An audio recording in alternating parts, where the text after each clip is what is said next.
diciembre, 10 de diciembre de 2006. No es una fecha para conmemorar, pero sí es una fecha para recordar lo malo. ¿Qué pasó el 10 de diciembre de 2006? Fue cuando Calderón inventó, sin estrategia, su guerra contra los grupos organizados.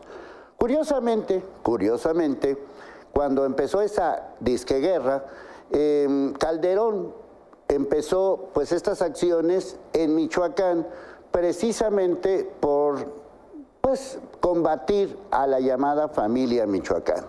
Y digo curiosamente porque 16 años después, lo que queda de la familia michoacana, que nos habían dicho que había desaparecido, pues provocó una violencia extrema en Guerrero, provocando la muerte de por lo menos 7 personas, el asesinato de 7 personas.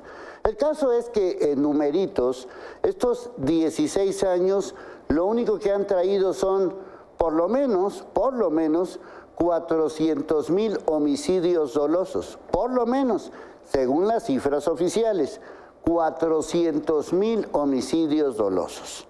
Imagínense de lo que estamos hablando. En estos 16 años, prácticamente todo sigue igual, es decir, los grupos organizados siguen comandando. Prueba de ello también es lo que acaba de publicar el New York Times, de que los ingresos de los grupos organizados, comparado con antes de hace 16 años, eran por ahí de 2,000 millones de dólares, obviamente.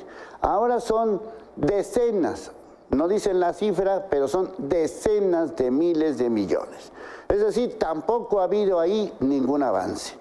Lo curioso es que el sueño de Calderón de hace 16 años de militarizar el país, el que lo concretó fue López Obrador. Sí, Calderón cumplió el sueño, o mejor dicho, López Obrador cumplió el sueño de Calderón. El sueño de Calderón era militarizar el país. De ahí la famosa indumentaria esa, bueno, ya la conocen, la del famoso Borolas. Bueno, eso fue justamente el momento en que se intentaba militarizar el país, es decir, sacar a los militares a las calles. Ahora ya se concretó y el resultado sigue siendo el mismo. 16 años después, yo creo que es tiempo suficiente, mucho tiempo suficiente, para reconocer el fracaso total en el combate a la violencia. Un fracaso total para bajar los índices de inseguridad. Un fracaso total para que ya no haya tantos homicidios dolosos. Un fracaso total para, de alguna manera, disminuir lo que sucede con estos grupos organizados, como si hiciéramos un recuento de lo que pasó del 2006 a la fecha 2022. Es decir, para que quede claro, lo único que podemos decir es que gente relacionada con Calderón, particularmente García Luna y otros más, están en la cárcel por tener nexos con grupos organizados. Ese es el resultado de una pésima estrategia. Lo curioso es que en este país, donde no pasa nada, hubiera sido más que suficiente para que ese presidente, me refiero a Calderón, debería de estar rindiendo cuentas, pero no en los tweets que publica todos los días, sino ante las autoridades correspondientes. ¿Por qué inició esa guerra? ¿Quién le dijo que iniciara esa guerra?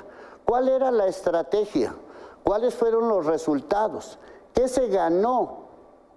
Y sobre todo, a final de cuentas, ¿por qué gente ligada a él, a Calderón, está metido en asuntos justamente de lo que supuestamente iban a combatir hace 16 años? Ahí está la fecha, justamente una fecha para no recordar, o mejor dicho, una fiesta para recordar el fracaso de los gobiernos de Calderón, de Peña y de López Obrador para disminuir los índices de inseguridad. 16 años después estamos peor.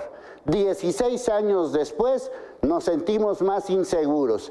16 años después, ahora sí, los militares en las calles sin tener ningún resultado completo.